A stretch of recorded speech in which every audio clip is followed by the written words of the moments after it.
Hello, everyone.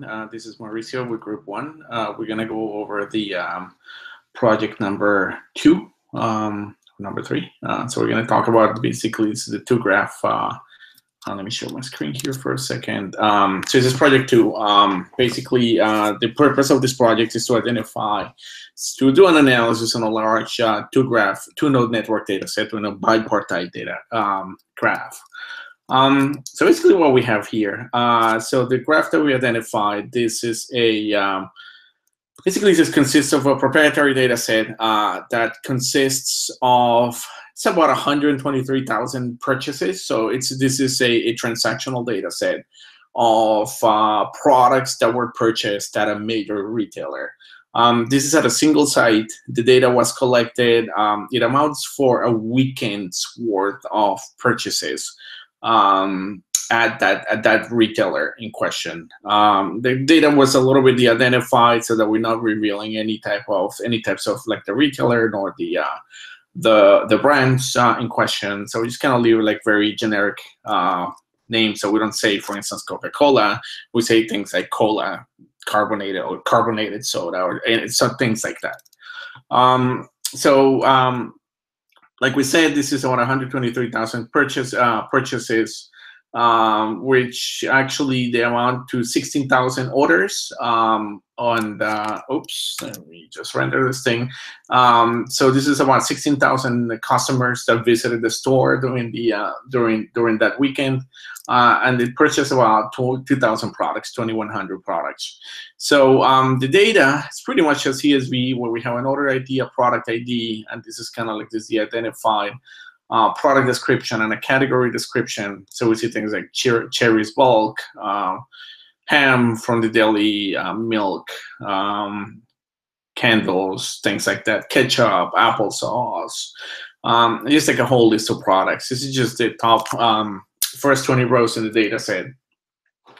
And basically, as we can see, we have these 123,000 records, and what we're going to do now is that we this amount for like we discussed, the amount to 16,000 orders, this times 2,100 products. So now so we're just going to load this directly into a directed graph from the CSV data set.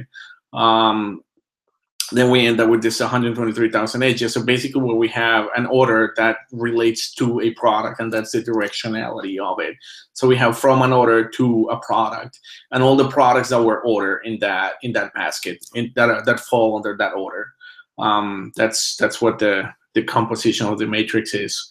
We also make sure that we populate some of the product attributes, such as the product description, the category description.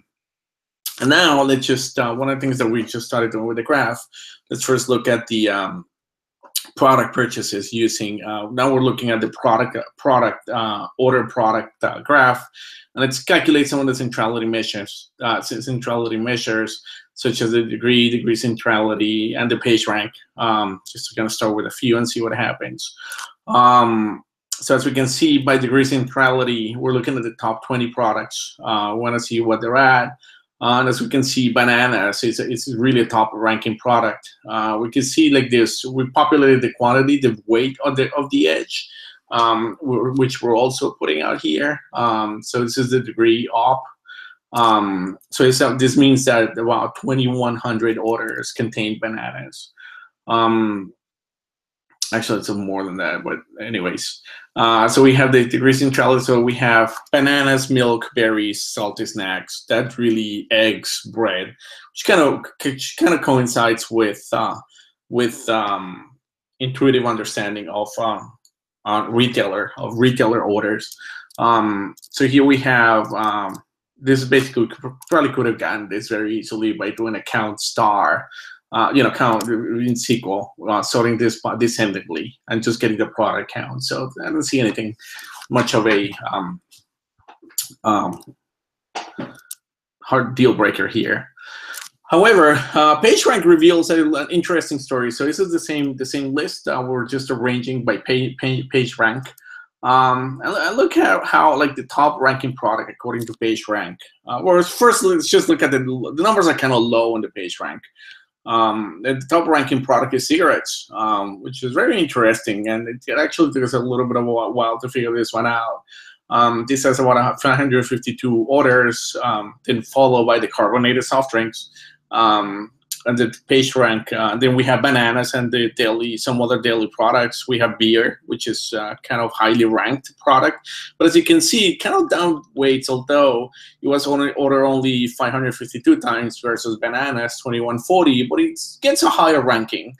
And one of the things that just took a little bit of order dissecting and understanding what the page rank does, and it reveals cigarettes. We know that page rank would tend to favor products that are referred from nodes with a low number of edges. So in other words, like single mentions, what would translate to here are orders that just contain cigarettes. So these are, and that's just with that understanding. Now we just pulled out like some sample orders. So basically, we're looking at some orders that contain cigarettes within the order. So for instance, other than this guy, so basically, it's really like if you go to this retailer to buy cigarettes, you're just buying cigarettes. You don't have you don't go and do like your whole grocery shopping. You don't fill up your basket, but you really tend to do that. Maybe you get some, some ready-to-drink coffee. Maybe you get cigarettes and milk. But you can see if we look at a lot of these orders, it's just cigarettes alone, and therefore this is really what explains the cigarettes and beer. The importance of that item. So this is an item that really drives. That's highly ranked by the number of trips that it generates. And this is one of the applications that we're looking at for doing this analysis. So we're looking, just look at the, for instance, number of products. So this is an analysis of the number of products that are accompanying the basket. So in baskets that were cigarettes were ordered, we see like most of them is just cigarettes, and this is the frequency. This have 2 items. So this means that they have 3 items in that same basket, and 4 items in the same basket, and 5 items in the same basket.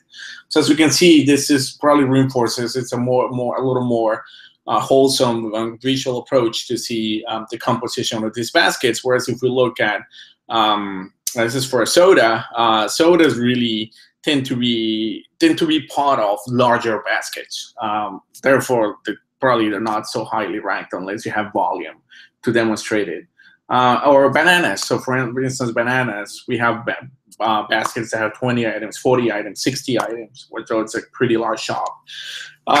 It took us into Charlie by product category. Now, for instance, we have cigarettes, again, the same thing. Let's scroll down a little bit so we can get the video going a little bit faster. So now one of the things that we want to do is look at co-products. So basically, we have the directed graph.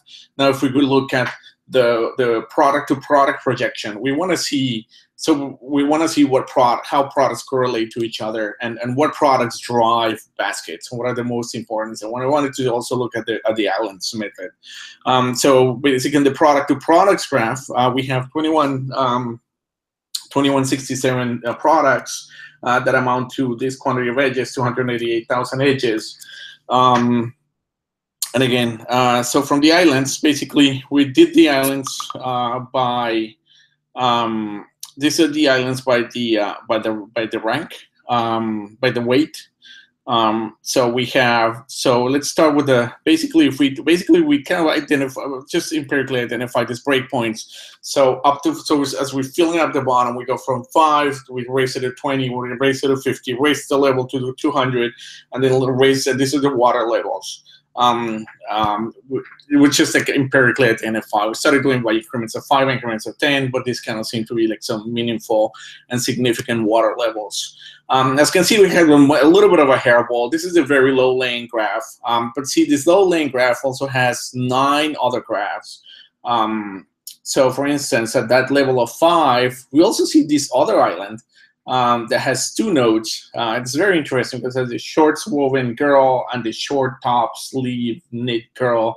So I actually basically have the shorts and the top for the correspond that matches the short, and that order that are kind of like an island on its own. So we kind of see like these interesting relationships. Although these are not like heavily ordered products, but they are. I mean, that's what the number means. The 5 means that at least 5 people order these things. Same things, we see like the shorts boy, with the top of the shorts for boys. And we see, like, for instance, the tops for the swimwear, the bottoms for the swimwear. And this is kind of what we see at the bottom of the ocean. So these are like little islands, like little peaks that we're seeing on the 5 interval range. If we go a little bit higher, we see we're looking at the level of we're still looking at 5. So if we go a little bit higher on the weight, let me just go. This is a weight at a weight of 20. Again, another hairball. But we also have like these other islands, like flowers, the annuals, and the potted, or the somax and annuals. So basically, people are buying plants, and they tend to buy these plants together. This is espresso and modifiers. A little bit of another hairball. We're looking at a node weight of 50. Now, as we start looking at 200, I mean, this hairball is very difficult to understand and make sense of it. And really, given the considerable, like relatively low number, we didn't really dive into a lot of detail. But here, this is a little more. This is probably are the products that are the core basket, that they tend to be ordered like a relatively with a high frequency. This island has a weight of 200. This is where we see apples or bread or cherries. This pretty much is what one would consider as the core basket of products. And this is even like at a level of 350. We see these products here, such as strawberries, milk, raspberries, bananas, cucumbers, bread and eggs. These really are like the even more, even like for the smaller baskets. There's some smaller baskets that are at this level 350 that raise up. And even as we go up, keep on going up, this is at a level, this is at a height of, at a weight of 600. Basically, it's bananas and milk. And these really are top, a lot of like very top trip drivers.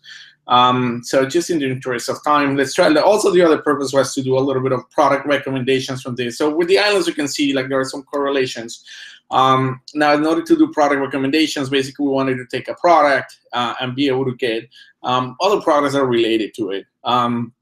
We did this number of ways, but page rank, unfortunately, even though once we pull out the graph, you get bananas, and bananas. It's so omnipresent that it's hard for bananas not to be a recommendation of pretty much every single other product, which wasn't very meaningful. And the same thing kind of happened with all the other ranking measures. With the edge between the centrality, we kind of get something a little bit more meaningful, but not quite. So for instance, for vodka and flavor, they're recommending athletic shoes boy. Maps, Cypress mulch. We start seeing things like like in this drinkware, decanter, pitcher, and carafe. Something that kind of starting to make sense, but they don't really, doesn't really sound like it's doing much. So basically, what we kind of did here is we calculated the probability of by conditional probability. We have two. So basically, we calculate the joint probability, the combined probability of every edge, given the quantities of product A, product B. So we're calculating probability of A and B.